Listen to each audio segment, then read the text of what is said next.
کراچی سے ہمارے مہمان ہیں مفتی محمد ثاقب امجدی صاحب. آپ لوگوں کی اجازت سے کراچی میں مہمان دور بیٹھے ہیں, ان سے بات شروع کرتے ہیں. حضور اقدس, رشوت کی ڈیفینیشن ذرا مذہبی طور پہ بتا دیجیے گا کہ رشوت کس کو کہیں گے؟ ایک لفظ میں آپ کو عرض کر رہا ہوں جی. جیسے آپ یہ ہر بات پر ایک جملہ ماشاءاللہ فرماتے ہیں, بڑا اچھا لگتا ہے مجھے کہ میں ہدیہ کر رہا ہوں, تو میں ایک جملہ آپ کو ایک ہدیہ کر رہا ہوں جی کہ یہ رشوت جو ہے اب ہمارے معاشرے میں کاروبار بن گیا ہے. نہیں, یہ ہے کیا؟ میں تو آپ سے یہ کر رہا ہوں کہ یہ ہے کیا؟ اس کو ایک شرعی نقطہ نظر سے کیسے ایکسپلین کریں گے کہ یہ چیز رشوت ہوتی ہے؟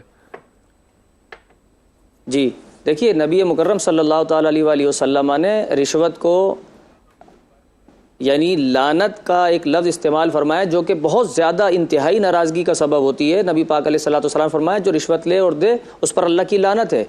اسی طریقے سے جو لینے والا ہے دینے والا ہے دونوں جہنمی ہیں. یہ طبرانی کی روایت اور اس کو جو ہے ابن ماجہ نے روایت کیا. یہ اس کی تو مذمت آ گئی. اس پہ تو میں تب آؤں گا نا جب مجھے یہ پتہ چل جائے گا کہ رشوت ہے یہ, تب میں اس کو لعنت سمجھوں گا. اگر میں لا علم ہوں اور مجھے پتہ ہی نہیں کہ رشوت کیا ہے تو پھر وہ لعنت والا فتویٰ میرے پہ کیسے لگے گا؟ دیکھیے نہیں, اس میں یہ ہوتا ہے جیسے مثال کے طور پر آپ گورنمنٹ آفیسر ہیں, میں آپ کے پاس آیا, آپ نے کہا بھائی اتنے پیسے لگیں گے تب آپ کو نوکری مل جائے گی, تو وہ تو میں سمجھ رہا ہوں نا, اتنا بیوقوف تو نہیں ہوں, مجھے پتہ نہیں ہے کہ یہ مطلب یہ رشوت ہے. مجھے پتہ ہے کہ آپ کو تنخواہ مل رہی ہے سرکار کی طرف سے, اس کے باوجود بھی آپ مجھ سے تقاضا اگر کریں گے تو وہ تو ڈیفینیٹلی رشوت ہی ہے نا. ٹھیک, میں آپ کی طرف آتا ہوں. ضیاء بھائی آپ سے شروع کر لیتے ہیں, رشوت سمجھا دیجئے ہمیں کہ رشوت ہوتی کیا ہے. بسم اللہ الرحمن الرحیم.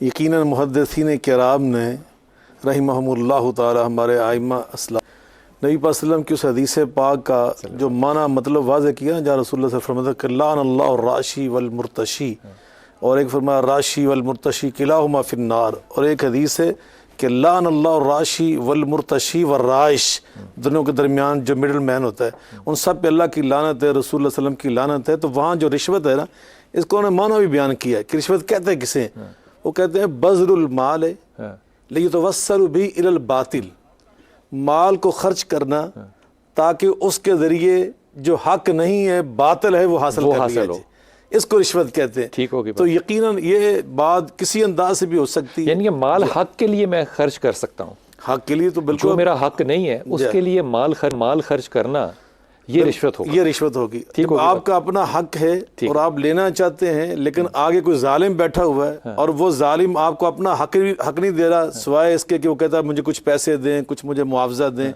جو اس کا حق نہیں ہے, تو اس صورتحال میں جو آپ شاہ فرمائے انٹرو میں, وہ اس صورتحال میں فمن استر غیر باغ ولا عاد فلا اثم علیہ, رشوت دینا بالکل ناجائز ہے, لیکن اپنا حق لینے کے لیے اگر انسان مجبور ہو جائے, بے بس ہو جائے, پوری کوششوں کے بعد مجبوری میں لعنت لی جا سکتی ہے. نہیں, لعنت اس کے لیے پھر نہیں ہے, یہ اس کے حصے کی لعنت بھی اس کے حصے میں جائے گی جس نے اس کو مجبور کر دیا ہے کہ یہ اپنا حق نہیں لے سکتا. اور اس کے لیے واقعات ڈیفائن کرنا بھی نا شاہ جی, ذرا تھوڑا سا اس کے اوپر روشنی ڈالیے گا یاسین بھائی, کہ اس پہ بھی یہ ڈیفائن کرنا بڑا مشکل ہوگا کہ یہ میرا حق ہے کہ نہیں. جی حق کو کیسے میں ڈیفائن کروں گا؟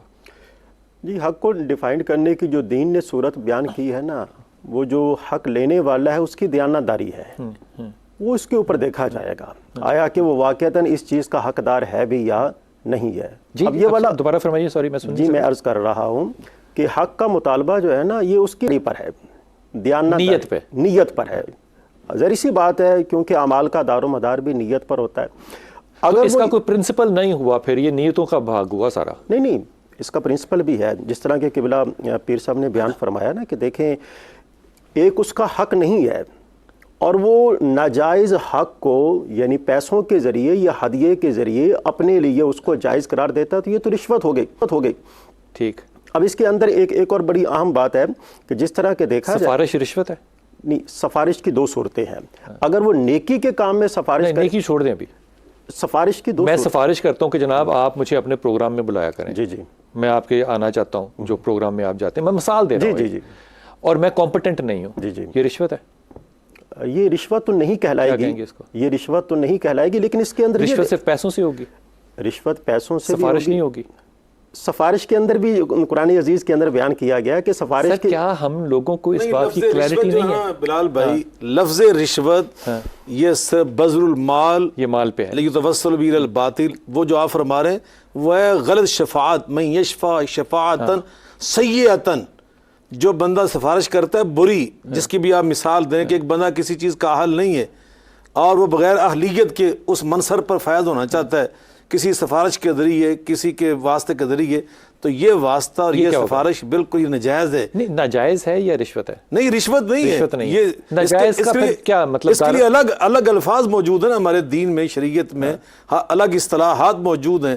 ناجائز کا مطلب یہ کہ جس نوعیت کا وہ کام ہے، اگر وہ بہت ہی برا کام اس نے کیا ہے تو اس کے حساب سے اس کی برائی ہوگی، برائی کے حساب سے کام کی مناسبت سے ہوگی۔ مثال کے طور پہ اس کو آپ میں شامل کرتا ہوں، مجھے کوئی کہے کہ مجھے شراب لا کر دے دو تو یہ برا کام ہے کیونکہ شراب حرام ہے، لیکن اگر مجھے کوئی ایسی بات کہے جو کہ میں کر سکتا ہوں لیکن وہ حرام نہیں ہے، لیکن میرے خیال میں وہ اس کا حق بھی نہیں ہے، تو یہ سفارش ہوگی یا رشوت ہوگی؟ بسم اللہ الرحمن الرحیم۔ مجھ سے پہلے جتنی گفتگو جی پہلے اس پہ روشنی ڈال دیں، اور آپ نے جتنے سوالات کیے اور جن سوالات میں میں نے محسوس کیا کہ کچھ تشنگی باقی ٹھیک ہے، ہم اس کو پہلے مکمل میں آپ کی تسبیح کو دانوں کی پھینک سے دیکھ رہا تھا کہ آپ کچھ کہنا چاہ رہے ہیں، اس کی سپیڈ تیز ہو رہی تھی۔ آپ دلوں کے راز کشف کے ذریعے سے جان بسم لیتے اللہ۔ ہیں۔ اچھا، آپ اس میں یہ ہے کہ رشوت جو ہے جی یہ معاشرے میں ایک ایسا ناسور ہے جو پورے معاشرے کو تہو بالا کر دیتا ہے۔ اس کی وجہ یہ ہے، آپ لفظ ہمارا معاشرہ کہیں سے کیونکہ سارے معاشرے ایسے نہیں ہیں۔ انسانی معاشرہ، حیوانی معاشروں میں تو یہ نہیں ہوتا۔ انسانی معاشروں میں آپ کہاں دیکھیں گے رشوت؟ انسانی معاشرہ، ہم بھی ایک انسانی معاشرے کا حصہ ہے نا۔ ہم صرف اپنی بات کرتے ہیں، ہم اپنی بات کر رہے ہیں، اب ہم انسان ہیں، انسانی معاشرے سے ہمارا تعلق ہے۔ رشوت ظلم کا دروازہ کھولتا ہے، اس لیے اس پر لعنت بھی کی گئی اور اس کو بازار گرم کرنے والے کو جہنمی بھی فرمایا گیا ہے کیا؟ پہلے یہ ڈیفائن کریں آپ۔ اب ہم اس طرف آتے ہیں۔ آپ نے دوسرا سوال یہ کیا کہ کیسے پتہ چلے گا کہ وہ اس کا حقدار ہے تھا؟ کہ نہیں؟ مثلا کوئی کمپٹیشن کا ایک کمپٹیشن ہے، امتحان ہے کسی پوسٹ کے لیے، وہاں میں سب سے میرٹ میں اوپر ہوں اور میرا حق بھی بنتا ہے، لیکن میں نے جب سنا کہ دوسرا بندہ جو نیچے ہے وہ پیسے دے دلا کے یہ پوسٹ لے کے جا رہا ہے، تو پھر میں بھی سوچوں گا کہ یار اگر مسئلہ پیسوں کے بغیر حل نہیں ہوتا، حق میرا بنتا ہے، تو میں اپنے حق کو حاصل کرنے کے لیے میں مجبوراً، یعنی کہ میں کسی کو گناہ دیکھتے ہوئے اپنے پہ گناہ کو جسٹیفائی کروا سکتا ہوں انڈر سرکمسٹانسز۔ دیکھیں دو چیزیں، اگر آپ پر جسمانی تشدد ہو، اس کو روکنے کے لیے آپ پیسہ وہ مانگے کہ میں آپ کو نہیں تشدد کروں گا، تو وہ آپ کو دینی ہوگی، اس لیے کہ اپنی حفاظت ضروری ہے۔ اسی طریقے سے آپ میرٹ تقویٰ کہاں گیا؟ جی تقویٰ کہاں گیا؟ تقویٰ ہے، ہم تو فتوے پر بات کر رہے ہیں نا، عوام کے لیے۔ فتوے میں تقویٰ نہیں ہوگا؟ عوام میں تو تقوی کی بات نہیں ہوتی، فتوے ہوتا ہے نا۔ اچھا، عوام میں تقویٰ نہیں ہوتا، فتویٰ ہوتا ہے۔ تقوی دیکھیں نا، ایک کامن اصول بنانا پڑتا ہے نا عوام کے لیے۔ ایک عام وہ آدمی جو بیچارہ نماز نہیں پڑھتا، آپ اسے تقوی کی امید رکھیں۔ ایک بندہ جو رمضان کے روزے بھی پورے نہیں رکھ سکتا، آپ اس کو کہیں کہ تو تقوی پر آ، تو تقوی نہیں ہوتا، فتویٰ ہوتا ہے۔ فتویٰ یہ ہوتا ہے کہ حلال اور حرام سے بچ کے زندگی گزارنا۔ اب اس شخص نے دیکھا کہ میں تو سیٹ جا رہی ہے، میری میں ایک مثال دی ہے، یا مجھ پر تشدد ہوگا کسی عقوبت خانے میں جس طرح ہوتا ہے، تو اس سے بچنے کے لیے اگر ڈیمانڈ کر دیتے ہیں کہ ہم اس کو دینا پڑے گا۔ مثلا اپنے آپ کو ظلم سے بچانے کے لیے، اپنے آپ کو زیادتی سے بچانے کے لیے، غربت سے بچانے کے لیے، اگلا اگر اپنے بچوں کو بھوک سے بچانے کے لیے، وہ میں ادھر آتا ہوں، ظلم اور زیادتی اور اپنے سے بچنے کے لیے، وہ اگر یہ سمجھتا ہے کہ میرے پاس اب عدل و انصاف کا راستہ بند ہو گیا ہے، تو یہ سارے فیصلے میں نے کرنے ہیں کہ کیا عدل ہے، کیا انصاف ہے، اور وہ بھی اپنے لیے۔ مثال تو دی ہے میں نے آپ کو کہ مجھے پتا ہے کہ میں اس کمپٹیشن میں سب سے اوپر ہوں۔ اچھا مجھے ایک بات بتائیے، بالکل دو ٹوک، ہاں یا نا، قانون اور شریعت جو ہے، قانون اور شریعت جو یہ بلیک اینڈ وائٹ میں ہے یا گرے میں ہے؟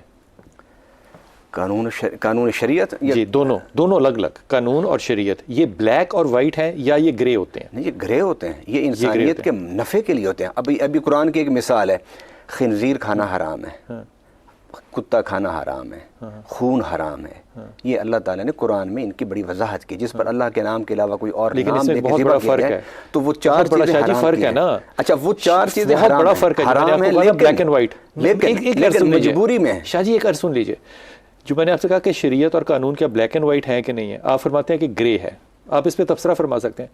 شریعت اس لیے گرے ہے کیونکہ اس میں معافی اور توبہ ہے، لیکن فطرت کے اندر، قانونی فطرت کے اندر کوئی معافی نہیں ہے۔ ریڈ لائٹ کراس کریں گے چلان ہوگا، آپ کو پتا ہو یا نہ پتا ہو چلان ہوگا، وہ گرے نہیں ہے، وہ بلیک اور وائٹ ہے۔